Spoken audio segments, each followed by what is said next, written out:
have a passion for controls, so I was very excited when I could spend an entire day learning about different control systems and what's going on in the industry. First thing you walk in, they're like, pick a gift, pick 3 gifts, not even just one.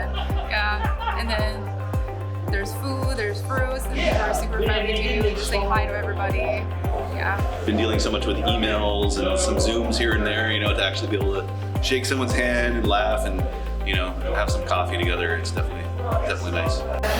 I have a passion for designing both the lights and the control system because they should be working hand in hand, and to me it makes all the sense in the world that you have the same person designing both of those systems. Well, the scope is excellent.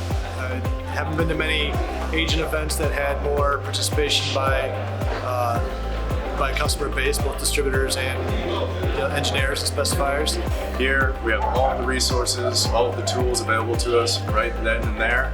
It gives us the opportunity to really promote the product and give a good message to the customer. Yeah, and also to learn more about the code, and that was very helpful. It's very instructional. I mean, I would say in general, every presentation and every single of the stands that we went, very competent and very helpful.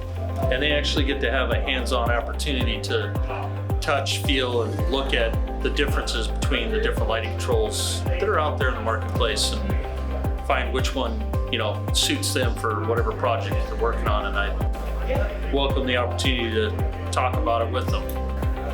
I think before today, I tended to think like, oh well, every system's kind of similar. You either got your big buckets of wired versus wireless, but it's a lot more nuanced.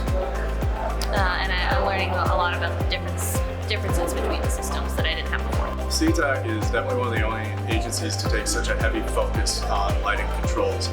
Truly, a show like this, allowing customers to come in and not only interact with the product, but interact with all the various RSMs is something that really isn't seen throughout the country. Controls has a tendency to sort of be sidebar to lighting shows. Today, it is the one and only focus. I'm gonna say I love it. There's nothing else. It's better than